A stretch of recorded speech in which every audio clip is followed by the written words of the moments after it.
Vande Mataram friend, I Madhav from maths Madhav. चलिए maths की दुनिया में चलते हैं।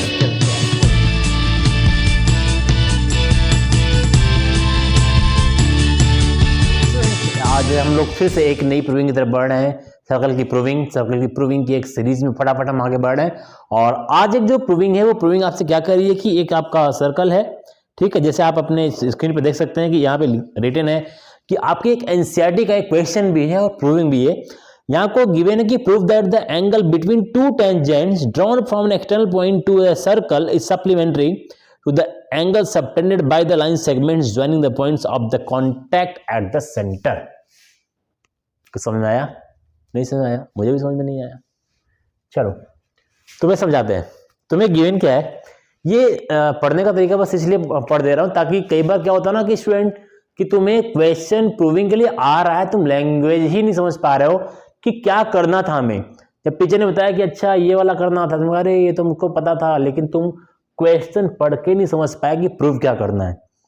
तो ये सबसे इंपॉर्टेंट है कि आपको थ्योरम या प्रूविंग जो भी तुम्हारे क्वेश्चंस में बुक में है वो तुम्हारी प्रूविंग तुमको सही से पता होनी चाहिए कि कौन सा थ्योरम कौन सी प्रूविंग की वर्डिंग क्या है, ठीक है, उसका सेंटेंस क्या है, वो समझ में आना चाहिए।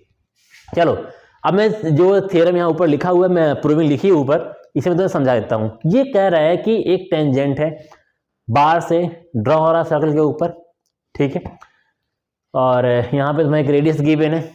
तो कह रहा है कि जो यहाँ पर जो एंगल होंगे इसके, ठीक है, तो यहाँ पे जो बाहर के टेंजेंट्स जो एंगल सबटेंड हो रहा है सेंटर पर, उन दोनों एंगल मतलब कि टेंजेंट के बीच का एंगल और दोनों सेंटर मतलब दोनों सेंटर एक ही सेंटर है, दोनों रेडियस के बीच का एंगल, ठीक है, रेडियस पर सेंटर पर एंगल कौन सबटेंड कर रहा है, यही टेंजेंट जाकर वहां पे एंगल बना रहा है, ठीक है। कह रहा है कि यहां पर जो एंगल है मतलब एंगल ओ दिख रहा है सभी को, एंगल ओ, और ये जो एंगल है टेंजेंट जो एंगल बना रहा है बाहर की तरफ एंगल पी, इन दोनों का सम 180 डिग्री होगा। जैसा कि मैंने वहां लिखा कि angle A P B, to prove में देखना ए पी बी, उसको हम एंगल पी भी लिख सकते हैं, और ये एंगल ए ओ बी, ये ए ओ बी, इन दोनों का सम 180 होगा। कितना सिंपल है, तुमको पता है कि ये पे यहाँ पे जो एंगल होता है ना, ये वाला एंगल, ये तुम्हें पता पॉइंट ऑफ कॉन्टैक्ट है, यहाँ पर 90 डिग्री होगा, ठीक है, ये तो तुमको पता है। ये भी तुम्हें पता है ये भी पॉइंट ऑफ कॉन्टैक्ट है, यहाँ भी 90 डिग्री होगा। पॉइंट ऑफ कॉन्टैक्ट पता है ना, जहां पे टेंजेंट और रेडियस टच होते हैं, मिलते हैं, that is point of contact, ठीक है। और यहां पर भी देख रहे हो कि ये भी तुम्हारा क्या है, बी पॉइंट है, और ये भी तुम्हारा रेडियस और तुम्हारा टेंजेंट है, और बी पॉइंट पर आकर के क्या कर रहे हैं, मिल रहे हैं। तो पॉइंट ऑफ कॉन्टैक्ट जहां पर भी होता है 90 डिग्री होता है। तो ये तो सर्कल के इंट्रोडक्शन में हमने पढ़ा हुआ है, ठीक। अब देखो जरा यहाँ पे देख रहे हो, ये A P P B B O and O A कितने साइड हो गए, 1 2 3 4, ये क्वाड्रिलेटरल भी है, और तुम्हें पता है क्वाड्रिलेटरल के चारों एंगल का जो सम होता है वो कितना होता है, 360 होता है। मतलब एक एंगल, दूसरा एंगल, तीसरा एंगल, चौथा एंगल, चारों एंगल का सम 360 होता है। ये सबको पता है, बच्चे बच्चे को पता है, पूरे देश में, वर्ल्ड में। देखो अब ये तुम्हें पता 90 डिग्री है, अगर ये दोनों एंगल 90 डिग्री हैं तो 90 टोटल 360 है, 360 से 90 खत्म, मतलब 180 हो गया। तो 360 में अगर ये दोनों मिला के 180 है तो बाकी बचा कितना, ये दोनों मिला करके, ये दोनों मिला के मतलब ऐड करके 180 तो बचा। यही तुम्हें लिख देना है यहाँ पर कि ये दोनों तो 90 हैं और बाकी इन दोनों का सम कितना होगा, 180 होगा। देखने से लग रहा है कि अगर 180 टोटल 360 है और ये दोनों 180 कवर कर चुके हैं दो एंगल मिलकर के, तो बाकी दो एंगल कितने के होंगे, सिंपल सा 180 के होंगे। और क्या, हमें ये नहीं पता सिंगल सिंगल कितने कितने डिग्री को, नहीं पता हमें, लेकिन इन दोनों का सम सप्लीमेंट्री होगा, 180 होगा, उधर हम जानते हैं। तो खत्म कर दिया, छोड़ दिया यहीं पे, चले आगे, खत्म। लिख देते हैं इसको, ठीक है। स्टेटमेंट कैसे लिखना है वो भी इंपॉर्टेंट है, देखने में इजी है, लेकिन स्टेटमेंट भी लिखना आना चाहिए कि हमें लिखना कैसे है। तो चलो क्या करते हैं, चलो ऑब्जर्व करते हैं, लिखते हैं यहाँ पर वी, लगे कि साइंटिस्ट टाइप के हम लोग हैं। वी ऑब्जर्व दैट, ये मतलब यहाँ केवल मैं ऑब्जर्व कर रहा हूँ, बोलो सब ऑब्जर्व कर रहे हैं, ताकि गलत तो सब फंसे उसमें। वी ऑब्जर्व दैट, क्या से ऑब्जर्व कर रहे हैं कि OB जो है वो परपेंडिकुलर है किस पर, PB पर। OB परपेंडिकुलर PB, या तो तुम डायरेक्ट भी लिख सकते हो कि एंगल OPB ऐसे ही लिखो, ठीक है, या तो लिख दो, चलो नहीं तो लगे बुरा लगे।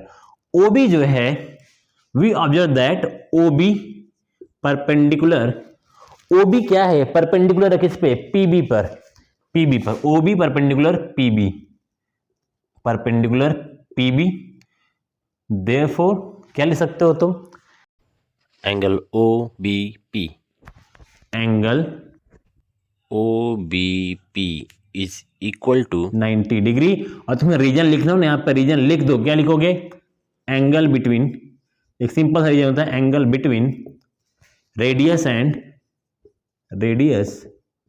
And point of contact. मैं POC लिख दिया शॉर्ट में, तुम POC मत लिखना, ठीक है। ये तो हमने ऑब्जर्व किया था। फिर ऑब्जर्व करते हैं उधर भी कि यहां पे दिख रहा है OA भी परपेंडिकुलर है किस पर, PA पर, तो लिखो OA परपेंडिकुलर PA, देयरफॉर, ठीक है, कॉमे लगा देते हैं। अगर ये उस पर परपेंडिकुलर लिख सकते हैं ना, OAP, angle OAP is equal to 90 degree. और रीजन में सेम यही लिखो जो ऊपर मैंने लिखा है, कॉमा नहीं लगाओगे, पूरा लिखोगे, ठीक है, मुझे बस छूट मिली है इसकी भी। चलो अब हमें पता है, अब इसके बाद तुम क्या लिख सकते हो कि वी नो दैट, क्या नो दैट, लिखो angle this plus this plus this plus this, लिखते हैं।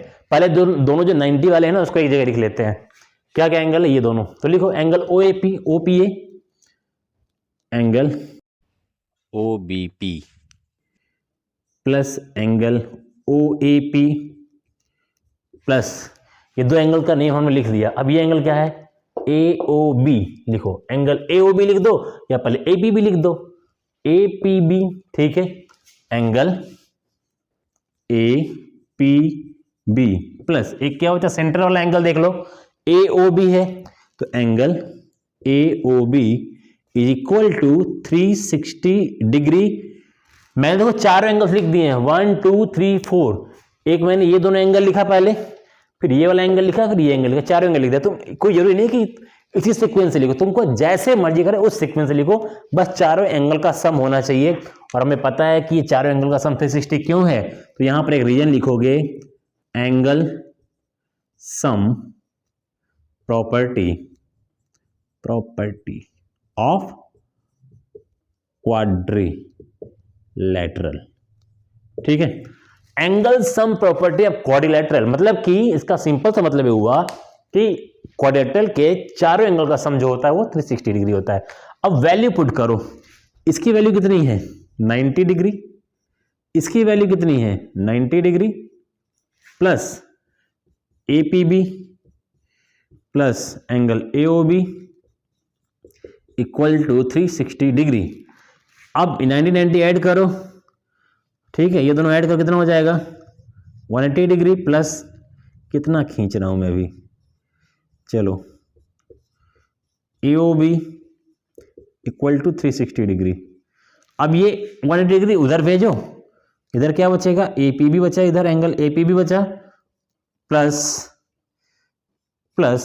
एंगल EOB बचा, इक्वल टू 360 माइनस 180 डिग्री। देखो मैं कितना खींच रहा हूं तुम्हारे लिए, अगर तुम्हें पता डायरेक्टली यहाँ पे लिख देना 180 डिग्री, ठीक है, इतना तो तुम्हें पता ही है। मैं बस एक एक स्टेप लिख रहा हूँ ताकि जो हमारे बच्चे थोड़े बहुत कमज़ोर हैं, इसको माइनस किया तो 180 डिग्री हो गया, ठीक है, यही तुम्हें प्रूव करना था, ठीक, तो यही तुम्हें प्रूव करना था कि APB plus AOB equal to 180 degree, hence prove. तो लिख दो देयरफॉर एंगल दिस इज, क्या दिस इज सप्लीमेंट्री, यहाँ पे लिख दो हेंस प्रूव, लगना चाहिए प्रूव किए हो, लिखो वहां पर हेंस प्रूव।